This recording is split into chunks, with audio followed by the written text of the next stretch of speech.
අද පොඩි කතන්දරයක් සිංහලෙන් සරලව කියලා දෙන්න බලාපොරොත්තු වෙනවා. මෙන්න මේ දෙමළ කතන්දර පොතේ තියෙන කතාව තමයි අද කියලා දෙන්නේ. මාතෘකාව மயிலும் புறாவும். ඒ කියන්නේ මොනරයි பறவையாய். பறவைகள் எல்லாம் ஒரு நாள் கூட்டம் போட்டன. தங்களுக்கு ஒரு ராஜாவை தேர்ந்தெடுக்கலாம் என்று யோசனை தோன்றியது. දවසක් මේ කුරුල්ලෝ එක සභාවකට රැස් වුණා තමන්ට රජ කෙනෙක් පත් කරගන්න ඕනේ කියලා. එහෙනම් අපි බලමු දැන් කවුද මේ රජා විදියට තෝරගන්නේ කියලා. ඒත් එක්කම විගසින් ඉක්මනින්ම මොනරා ලස්සනට පිල් විදහාගෙන නටන්න පටන් ගත්තා. එතකොට මේ මොනරාගේ ලස්සන නැටුම් දැකලා මේ සභාවම හරිම සතුටටපත් වුණා. ඊට පස්සේ එක කුරුල්ලෙක් යෝජනා කරා අපි මේ මොනරව දාමු රජකමට කියලා. ඒකට කවුරුත් විරුද්ධ වුණේ නෑ මුලින්ම. ඊට පස්සේ කුරුල්ලෝ හැමෝම ඒක ස්ථිර කරා. එහෙනම් අපි මොනරව රජකමට පත් කරගමු කියලා. மயிலை ராஜாவாக பிரகடனம் செய்ய வேண்டிய சமயத்தில் පුරා මුන් වන්දද. එතකොට මේ මොනරව රජකමට තෝරගමු කියපු අවස්ථාවේ ඉස්සරහට ආව පරවියා. ඇවිල්ලා මෙහෙම කියනවා. මරියාදයියෝඩු. හරි ගෞරවයෙන් තමා කියන්නේ තරහකින් නෙවෙයි.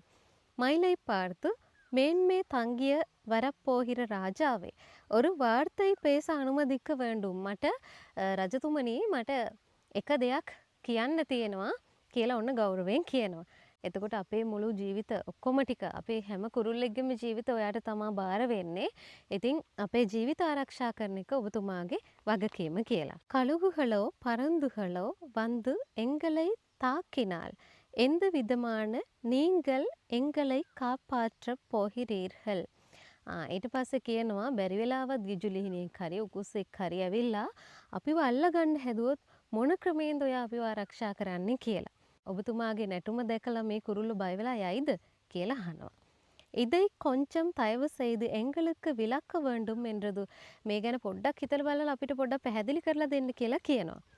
ඔන්න දැන් එතකොට මෙහෙම පරවියා කිව්වට පස්සේ අනිත් කුරුල්ලෝ ටිකක් කල්පනා කරනවා ඇත්තට දැන් අපිට මේ මොන හරි අනතුරක් වෙන්න ගියොත් ওই විදිහට උකුස්සෙක් හරි ගිජුලිහිණියෙක් හරි ඇවිල්ලා අපිව අල්ලගන්න හැදුවොත් මොනරට පුළුවන් වේද රජතුමා විදිහට අපේ ජීවිත බේරගන්න කියලා.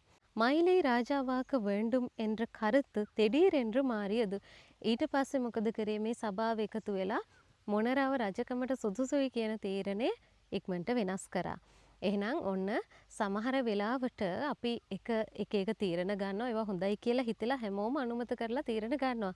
හැබැයි තවදුරටත් හිතලා බලනකොට තව කෙනෙක් අදහසක් දැක්කොත් මෙන්න මෙහෙම වෙන්න පුළුවන් අපිට කරදරයක් වෙන්න පුළුවන් මේ තීරණය නිසා කියලා තව කෙනෙක් කියලා කිව්වොත් අපි අනිත් අයට පුළුවන් ඒ ගැන කල්පනා කරලා ඒක නිවැරදි දෙයක් නම් අපි ගත්ත තීරණය වෙනස් කරන්න.